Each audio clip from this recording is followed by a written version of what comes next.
तो खुद स्टार्ट कर दिया, तो मैं बोल रहा हूँ, ठीक है। दोस्तों, मैं आपको बताने जा रहा हूँ कि एक टेस्ट होता है यूरिक एसिड, ये क्या होता है, ये हाई क्यों होता है, उसका इलाज कैसे करना है।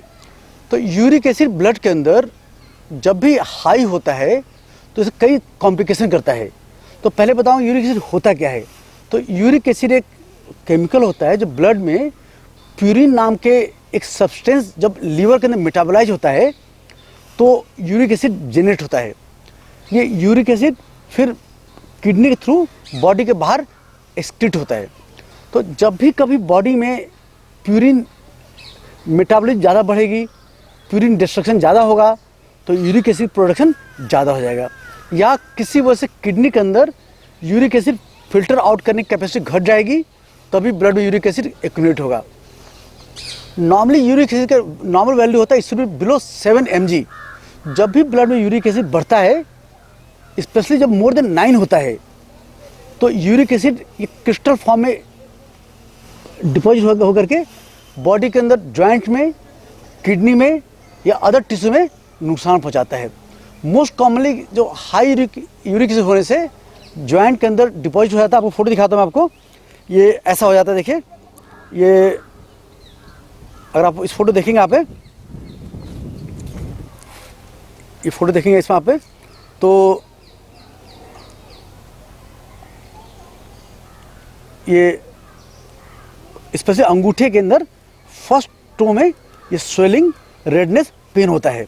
अब देखिए इस जॉइंट में सबसे मोर देन 90% लोग में इसी जॉइंट में ये क्रिस्टल डिपॉजिट होकर के वहाँ पेन, स्वेलिंग और रेडनेस करता है। आप देख रहे हैं, ये इसे बोलते हैं गाउट। ये देखिए रेडनेस, पेन इस जॉइंट में यहाँ पर, तो आपने देख लिया, तो इसे बोलते हैं गाउट। तो यूरिक एसिड का मेन कॉम्प्लिकेशन होता है गाउट। स्टडी में देखा गया है कि अगर यूरिक एसिड ब्लड में 9 से ऊपर है तो 5% लोग के अंदर ये गाउट कॉम्प्लिकेशन होते हैं, और 8 to 9 हो तो रिस्क होता है केवल 2%, लेस देन 2%, और बिलो 8 हो तो रिस्क हार्डली 0.1% होता है। तो प्लस ये जो अगर गाउट हो भी जाए तो ईजिली ये मेडिसिन ट्रीट हो जाता है। अब ये यूरिक एसिड बढ़ता क्यों है, तो मैंने सबसे पहला होता है कि बोला मैं कि अगर बॉडी के अंदर कुछ मेटाबॉलिक डिसऑर्डर होते हैं जिसकी वजह से बॉडी में यूरिक एसिड प्रोडक्शन ज़्यादा हो जाता है, उसकी वजह से होता है। या किसी को लीवर की समस्या हो जिसकी वजह से यूरिक एसिड फिल्टर आउट ना हो पाए, उससे होता है। या कुछ मेडिसिन होते हैं लाइक थायराइड डायरेटिक होते हैं, उसके में यूरिक एसिड क्या है किडनी से एक्सक्रीट नहीं हो पाता है, जिससे ब्लड में यूरिक एसिड इकट्ठा हो जाता है। सिमिलरली एक्सेस शराब पीने से या एक्सेस वाइन पीने से भी यूरिक एसिड का बॉडी एक्यूमुलेशन बढ़ जाता है। सिमिलरली कुछ बीमारियां होती है लाइक हाइपोथायराइडिज्म, ओबेसिटी, इन सब में बॉडी में यूरिक एसिड का प्रोडक्शन एंड एक्यूमुलेशन बढ़ जाता है। सिमिलरली डायबिटीज के अंदर भी यूरिक एसिड का प्रोडक्शन एंड एक्यूमुलेशन बढ़ जाता है। प्लस कुछ डाइटरी एक्सेस, और कोई बहुत रेड मीट, स्पेशली उसका लीवर, किडनी, इसके अंदर बहुत यूरिक एसिड होता है, प्यूरिन होता है।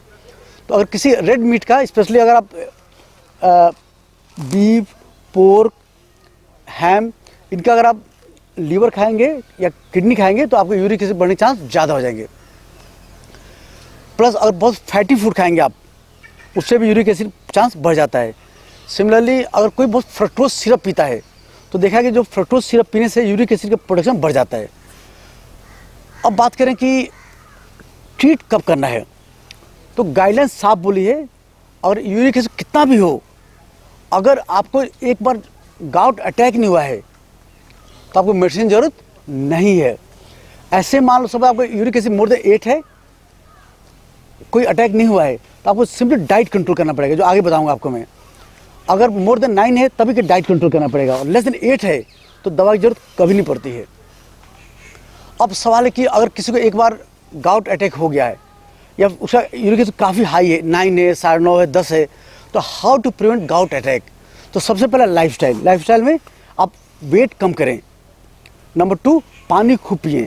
नंबर 3, देखा गया कि अगर आप दही खाते हैं, कॉफ़ी पीते हैं और चेरी खाते हैं, इनसे यूरिक एसिड का कंसिस्टेंसी गिरता है, प्लस गाउट होने के चांसेस घटते हैं। फिर डाइट में डाइट में आपको लेना पड़े लो यूरिक एसिड रिच डाइट लेना है। इसमें मेनली क्या होता है, रेड मीट कम खाना है, स्पेशली उसका लीवर एंड किडनी नहीं खाना है। आप कभी अगर रेड मीट खाते भी हैं तो it should not be more than 100 gram. Chicken खा सकते हैं, फिश खा सकते हैं। सब्जियों में पहले बोलते थे कि आप पत्ता गोभी मत खाओ, पालक मत खाओ, पर नई जो स्टडी आई है उसे देखा है कि जो डाइटरी सोर्सेज से वेजिटेबल्स जो आते हैं यूरिक एसिड, ये गाउट अटैक नहीं बढ़ाते, बिकॉज उनमें क्या होता है, यूरिक एसिड के अलावा भी कुछ प्रोटेक्टिव केमिकल होते हैं जो कि यूरिक एसिड को डिपॉजिट नहीं होने देते हैं। तो 2012 के गाइडलाइन के बाद आपको पालक, अरबी, बैंगन और इसके बाद पत्ता गोभी का परहेज नहीं करना है। सिमिलरली अंडे भी आप नॉर्मल अमाउंट खा सकते। देखा गया कि अंडे से या चीज़ से, पनीर से अगर आप मॉडरेट अमाउंट में खाते हैं तो यूरिक एसिड नहीं बढ़ता है, प्लस ये इसे गाउट अटैक इंक्रीज नहीं पाया गया है। मेन 2 ही परहेज मेन है, रेड मीट एंड अल्कोहल ज़्यादा नहीं लेना आपको, स्पेशली रेड वाइन ज़्यादा मना करते हैं। फिर होता है सी फिश, इसमें कॉड फिश नहीं खाना है, एक ट्राउट फिश नहीं खाना है, इसमें प्यूरिन मात्रा ज़्यादा पाई जाती है। फिर इसके बाद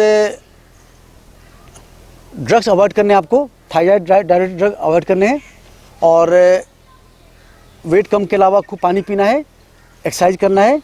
और अगर दवा की बात करें तो 2 दवा आती है जो कि लॉन्ग टर्म में हम यूरिक एसिड कम के लिए लिखते हैं। पहला होता है एलोपिरेनॉल जो जाइलोरिक या सिप्लोरिक नाम से आती है। दूसरा होता है फेबु एक्सेक्ट आता है जो कि फेबगेट नाम से आती है। इसको आप 1 या 2 गोली लिया जाता है, ये सेफ होता है, लॉन्ग टर्म कोई साइड इफेक्ट नहीं पाया गया है। तो अगर आपका यूरिक एसिड बढ़ा हुआ है, बिलो 8 है, कोई टेंशन बात नहीं है। जस्ट आप, मैंने बोला red meat, red wine mainly 2 का परहेज करना है। अदर प्रोटीन नॉर्मल अमाउंट में खा सकते हैं। अगर मोर देन 9 भी है तब भी आपको वेट कम, एक्सरसाइज, पानी खूब पीना है and high purine, high uric acid diet, red meat, red wine, और 2 उन्होंने बोला कि trout fish and code fish आपको अवॉइड करना है। इस तरह से आप यूरिक एसिड से आप स्वस्थ रह सकते हैं। और हाई यूरिक एसिड डरे मत, ये बहुत हार्मफुल नहीं है अगर आप जॉइंट पे नहीं है तो। आई होप इस वीडियो से नॉलेज मिला आपको यूरिक एसिड होता क्यों है, कैसे उसको मैनेज करना है, और बिना स्ट्रेस फ्री रह के आप इसको मैनेज कर सकते हैं। बहुत परहेज करने की जरूरत नहीं है। जो पहले ज़माने बोलते कि ये मत खाओ मत खाओ, लेटेस्ट गाइडलाइन में वेजिटेबल सारे सेफ पाए गए हैं। तो आई होप वीडियो से नॉलेज मिला आपको। इसको आप हमारे वीडियो लाइक करें, चैनल सब्सक्राइब करें, इसको शेयर करें। धन्यवाद।